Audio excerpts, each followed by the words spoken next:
This evening, first, mass deportation. The U.S. ambassador to Guyana sets the record straight on immigration concerns. What this means for Guyanese living abroad. Plus, a shocking decision. A woman assaulted by her fiancé posts his bail. What does this say about the state of domestic violence in Guyana? Also, tragic crash. A 19-year-old loses her life after a speeding car slams into a utility post. The latest from police on what went wrong. And school scandal. A former Marian Academy teacher faces sexual assault charges. How the school and police are responding. Finally, securing Ukraine's future. President Zelensky heads to Washington for a crucial mineral deal. But will it come with U.S. security guarantees? Stay with us. Details on these stories and more coming up next on Headline News Update.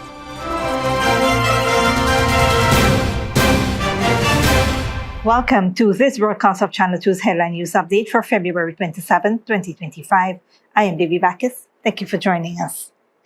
First up, a fatal accident occurred this morning, February 27th, on the Hagues-Bosch main access road at Eccles dump site, East Bank, Demerara, claiming the lives of two individuals. The incident involved a motor car PAJ 375 driven by 39-year-old Shane Tyndall and its passenger 35-year-old Shibika Gordon, both of whom are from East Ramville to Georgetown. According to police reports, the vehicle was traveling east at high speed when the driver lost control and collided with a concrete rail on the edge of the road. The force of the crash caused the car to flip multiple times, eventually landing 130 feet east into a trench on the northern side of the road, where it became submerged. The driver and passenger were trapped inside the vehicle and were later rescued by public-spirited citizens who found them unconscious. Emergency medical teams arrived on the scene shortly afterwards, but were unable to revive the victims, both of whom were pronounced dead at the scene. The bodies have been transported to the Memorial Gardens Funeral Home for post-mortem examinations, while investigations into the cause of the crash are ongoing. This accident follows closely on the heels of another fatal accident that claimed the life of a 19-year-old woman after a car crashed into a Guyana Power and Light utility pole on the Berbice River Bridge Access Road in East Kanchi, Berbice. The incident occurred around 12:20 p.m. on Wednesday, February 26, involving motor car PSS 6725 driven by 21-year-old provisional license holder Clifton Smith. The vehicle carried 5 passengers, Annalisa Smith, now deceased, and 3 others. Preliminary investigations indicate that the car was traveling west at high speed when the driver lost control and slammed into a utility post. Annalisa Smith, who was seated in the rear left seat, suffered severe injuries and was found unconscious by bystanders who rushed to assist. She was transported to the New Amsterdam Public Hospital, where she was pronounced dead on arrival. The remaining occupants sustained injuries and are currently receiving medical treatment. Meanwhile, the driver has been taken into police custody as investigations continue. Smith's body has been transferred to the New Amsterdam Hospital mortuary awaiting a post-mortem examination. These tragic fatal accidents serve as a sobering reminder of the dangers of speeding.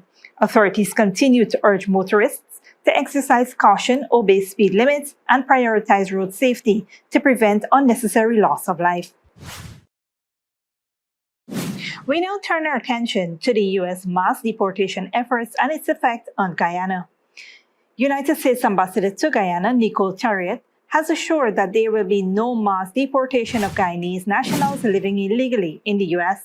However, she clarified that routine deportations, which have been ongoing for decades, will continue as usual. You won't be seeing something like you've seen for Colombia or some of the other countries, a large group. That's not something that will be happening for Guyana. It will just be a routine process that's been going on for decades. Speaking with reporters on the sidelines of the opening of the Guyana Police Force's annual officers conference on Wednesday, Ambassador Tarriott stated that she has not received any information from Washington suggesting an increase in deportations of Guyanese, despite the Trump administration's crackdown on illegal migrants. She further stated that the U.S. has always had routine deportations of citizens all over the Caribbean and the world. Actually, I've heard nothing at this point about that from the administration, the new administration in Washington. We've always had routine deportations of citizens of all over the Caribbean, all over the world, and that's not something new. Addressing concerns about Guyana accepting deportees from other countries, Tarriott confirmed that discussions have been held between the U.S., Guyana, and other Caribbean nations. However, Vice President Dr. Barry Jaglio recently stated that there is no agreement for Guyana to accept non-Guyanese deportees. He stated in terms of how many from third world countries will come to Guyana, there is no such agreement. The Vice President added that Guyana will accept its citizens, but has not received any official numbers from the U.S. With the U.S. tightening immigration policies, regional governments are monitoring shifting migration trends. President Dr. Mohamed Irfan Ali has tasked the Guyana Defense Force with analyzing how these changes could impact the country.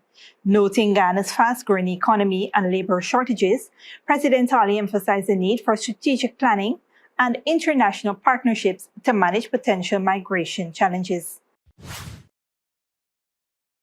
On a different note, amidst rising domestic violence rates in Guyana, where 1 in 2 women experience abuse in their lifetime, a shocking case unfolded at the Georgetown Magistrates Court on Wednesday. A woman who was assaulted and threatened by her fiancé, Rupnarain Samaru, ended up paying his bail after he was arraigned on multiple charges. Samaru, a 25-year-old carpenter, was placed on $30,000 bail, $10,000 each for charges of abusive language, threatening behavior, and assault. The incident reportedly occurred on February 22nd at Rhymeville Public Road, Georgetown. Despite pleading not guilty before acting magistrate Faith Augusti, Samaru's release was facilitated by the very woman he was accused of abusing. The magistrate instructed Samaru to provide an alternative residence since he could not return to the home he shared with the abused woman. Samaru told the court that he and the woman live together and they are supposed to get married. However, the man also stated that due to the incident, he is uncertain if the woman will still go ahead with the wedding. He was allowed to make a phone call, after which he provided his father's address in West Coast Belize. He was granted bail under the strict condition that he stay away from the woman and maintain the peace. This case comes on the heels of the tragic murder of a 27-year-old mother of one, Kenesha Vaughn, who was shot multiple times and killed by her husband.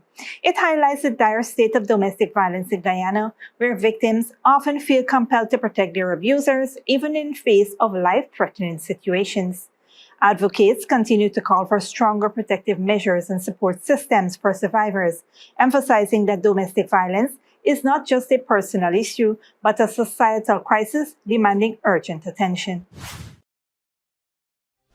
Stick around when we return. Attorney General clarifies virtual hearings for criminal cases involving defendants abroad, and former Marian Academy teacher faces sexual assault charges following allegations.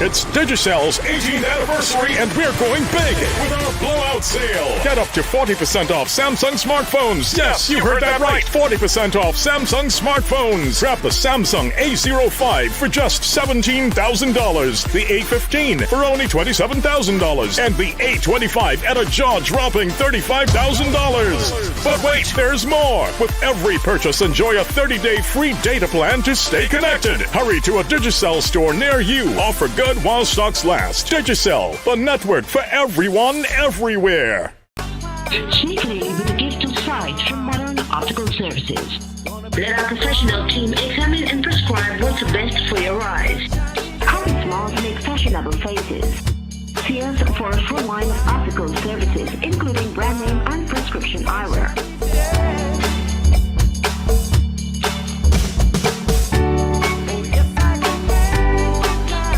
Modern Optical Services, 316 Middle Street, Georgetown. Telephone 226-1082. Good girl, forget things.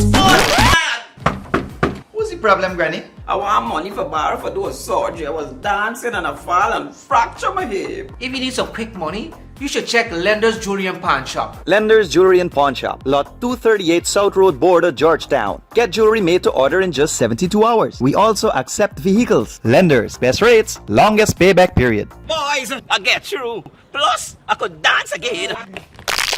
Lender's Jewelry and Pawn Shop.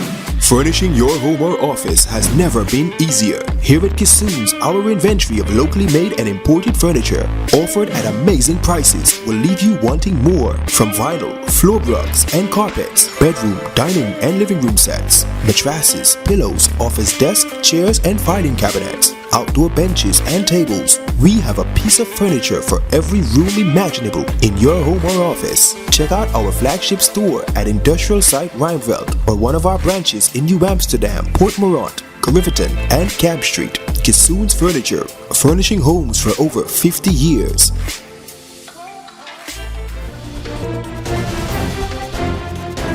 Welcome back. Attorney General and Minister of Legal Affairs Anil Nandlal addressed concerns about using virtual hearing in criminal cases during Tuesday's weekly program Issues in the News. While virtual hearings have become a permanent feature for the legal system since being introduced during the COVID-19 pandemic, Nandlal emphasized that defendants outside of the court's jurisdiction cannot attend criminal proceedings virtually. Magistrates are conducting criminal cases in relation to defendants who are outside of the jurisdiction. So a person is charged, and for whatever reason, they are permitted to leave the jurisdiction. They go, and they expect to remain overseas and attend court virtually for criminal proceedings. That is not permissible. The virtual court system, which allows individuals to appear remotely, has significantly reduced the need to transport detainees, especially from remote areas. Virtual courtrooms have been established close to prison centers, allowing detainees to attend hearing from a containerized environment. However, legal challenges arise when a defendant who has been allowed to leave the country attempts to attend criminal proceedings virtually while abroad. Criminal jurisdiction is territorial, and a criminal court can only exercise jurisdiction over you if you are within the jurisdiction of the court. There's more logic in that than law. So if you are outside of the jurisdiction of the court can't try you, because you are not within the jurisdiction of the court. The court can't exercise a jurisdiction over you when you are beyond the jurisdiction of the court. Minister Nandlal clarified that this is not permissible in law, as the court cannot impose a sentence or place a defendant in custody if they are outside of the jurisdiction. If you are found guilty, the court can't sentence you. The court can't deliver you to the prison authorities. The court can exercise coercive jurisdiction and power over you because you are not within the reach of the court, the jurisdictional reach of the court. However, in cases where an accused individual is granted bail but flees the country or fails to appear in court, the law permits the court to proceed with the case in absentia and a sentence can be imposed. The Attorney General urged the judiciary to permit virtual appearances only for defendants within Guyana's jurisdiction. Additionally, he highlighted recent efforts to enhance judicial services, including commissioning of a new magistrates court, such as one in Mabaruma Region 1. In other news, following reports of charges laid against a former Marian Academy teacher for sexual assault, the school has responded to the allegations, reaffirming its commitment to student safety. The management of Marian Academy issued a statement today addressing the situation, confirming that they were made aware of the incident, which reportedly took place on February 2023. Upon receiving the information, the school launched an internal investigation, interviewing involved parties to understand the circumstances. The Academy also engaged the Guyana Police Force, providing full cooperation in their ongoing investigation. Although the staff member in question, 45-year-old Phelan Ramdat, left the school in February 2023, Marian Academy has continued to support law enforcement throughout the inquiry. The school has emphasized its unwavering dedication to providing a safe and conducive learning environment for students and staff alike. The former teacher has been charged with 2 counts of sexual assault involving a male student. The charges, which were recommended by the Director of Public Prosecutions, were formally read to the man at the Georgetown Magistrates Court. He was not required to enter a plea at this stage. According to reports, the alleged assault occurred at the school's premises. The student initially reported the incident to the class teacher, who informed the school's administration. Following this, the child's parent contacted the police and Child Care Protection Agency, where the student provided a detailed statement regarding the allegations. Ramdat's next court appearance is scheduled for March 27, 2025, as investigations into the case continues. Don't go away after the break. U.S. reports first measles death since 2015, and Trump revokes Biden's Venezuela oil concessions.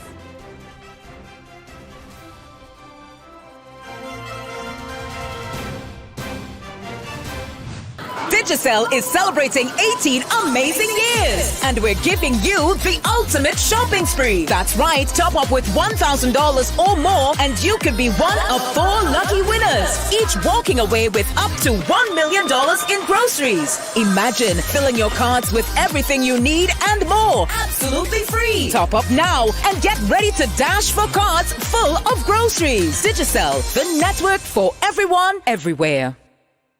Furnishing your home or office has never been easier. Here at Kissoon's, our inventory of locally made and imported furniture, offered at amazing prices, will leave you wanting more. From vinyl, floor rugs and carpets, bedroom, dining and living room sets, mattresses, pillows, office desk, chairs and filing cabinets, outdoor benches and tables. We have a piece of furniture for every room imaginable in your home or office. Check out our flagship store at Industrial Site Rijnveld or one of our branches in New Amsterdam, Port Morant, Riverton and Camp Street. Kissoon's Furniture, furnishing homes for over 50 years.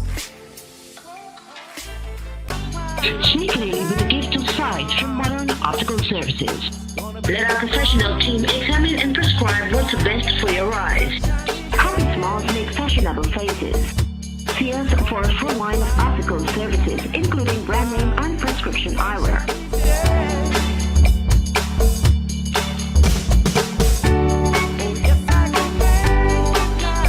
Modern Optical Services, 316 Mill Street, Georgetown. Telephone 226-1082. Good girl, forget things.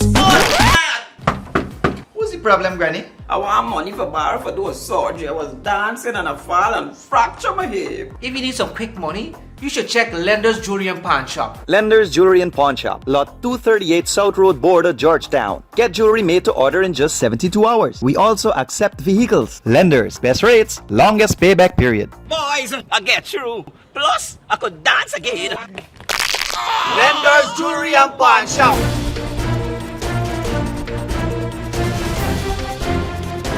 Welcome back. Now we take a look at what's happening in the region and around the world. If you are planning a trip to St. Martin anytime soon, authorities there have issued an alert to the public about counterfeit US $20 bills circulating on the island. Police have identified fake bills with identical serial numbers and urge anyone encountering suspicious currencies to report it to the St. Martin Police Force.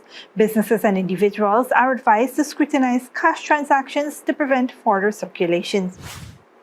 Meanwhile, in South America, U.S. President Donald Trump has revoked all concessions granted to Venezuela under the Joe Biden administration, citing unmet election and immigration reforms. The 2022 agreement allowed Chevron to expand production, but Trump's move follows allegations of election fraud in Venezuela's 2024 polls. This decision marks a return to Trump's hardline stance, which previously included strict sanctions and a $15 million bounty on President Nicolas Maduro. The U.S. has recorded its first measles death in a decade. The victim was a child in Texas who was not vaccinated. The number of cases in these states has doubled in the last week, raising concerns about the highly contagious disease that is making a resurgence. Al Jazeera's Kirsten Silami reports. In scenes reminiscent of the COVID pandemic, health officials in Texas are conducting tests for the measles.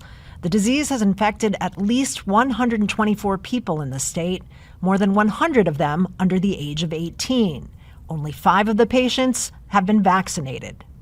The rate of spread is alarming, but also not surprising. Measles is literally one of the most contagious viruses that we know, much more contagious than COVID or the flu. Measles, with its accompanying red rash, is one of the most contagious viruses on Earth. Before a vaccine was introduced in the 1960s, it killed 400 to 500 people a year in the United States. Its resurgence is particularly frightening for parents of vulnerable, immunocompromised children. If you don't vaccinate your children, we will run into them in those public places. The United States declared measles eliminated as of the year 2000 due to high vaccination rates. The only new cases that year came from abroad. But since then, vaccination rates have decreased and infections have risen, including here in New York. In 2019, Rockland County, New York, toughened vaccine requirements in schools after an outbreak led to more than 800 infections.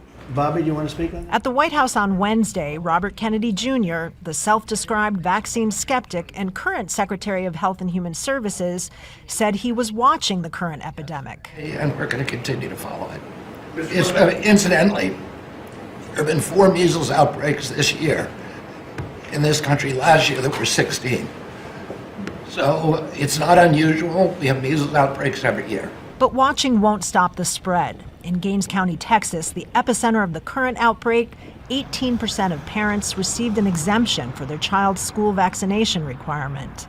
We've been seeing a disturbing increase in the numbers of people who have not been getting vaccinated. A trend that is nationwide. Kristen Salumi, Al Jazeera, New York. Finally, Ukrainian President Vladimir Zelensky is set to meet U.S. President Donald Trump in Washington on Friday to sign a mineral deal securing vital resources for Ukraine's economy. However, concerns persist over what security assurances the U.S. will provide amid ongoing conflict with Russia. Al Jazeera's Charles Stratford reports. Ukraine's leader says it's a framework agreement, and there is still more talk needed on U.S. security guarantees. This deal could be a great success, or it could pass quietly. The big success depends on our conversation with President Trump. Zelensky hopes a U.S.-Ukraine minerals deal will secure support from the U.S. president. After the Ukrainian leader rejected the first U.S. draft because of what he says were missing security guarantees, Trump called him a dictator and implied Ukraine was responsible for starting the war. Zelensky is scheduled to travel to Washington on Friday and sign the deal, but questions remain over what security guarantees the U.S. is offering. Trump said on Wednesday that Europe will be offering security guarantees and not the U.S. This agreement could be part of our future security guarantees.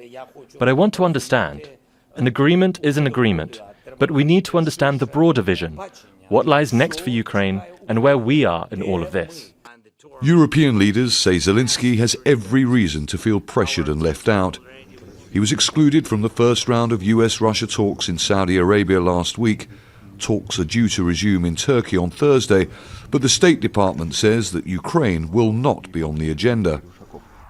Ukraine is also demanding US security guarantees before it signs a potential investment fund deal, which would be jointly US-Ukraine managed for use in Ukraine's eventual reconstruction. Future revenues received by Ukraine from rents or licenses for minerals, from dividends on infrastructure facilities used for transportation or extraction of relevant minerals, this will be Ukraine's contribution. 50% of such revenues we will invest in this fund jointly with the US for the recovery of Ukraine. The draft deal does not refer to any Ukrainian debt for US aid to Kiev over the past 3 years. The US president previously demanded $500 billion in revenue from Ukraine's natural resources, a number Zelensky said was unjust and wildly inaccurate. President Zelensky has been under immense pressure from the Trump administration to sign this deal. He says that if he sees Trump in Washington on Friday, as expected, he will ask him some very direct questions. But even if he doesn't get the answers he wants, can he risk Trump's anger again? Charles Strafford, Al Jazeera, Kyiv. This brings us to the end of our regional and global news coverage. Up next is the 3-day weather forecast.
And that's it, TV2 Headline News for this Thursday evening. As we take our leave, we invite you to follow us on Facebook and YouTube. You can tune in tomorrow at 6:30 a.m. for rebroadcast and at 7 p.m. for more news. Until then, please take care of yourself and each other.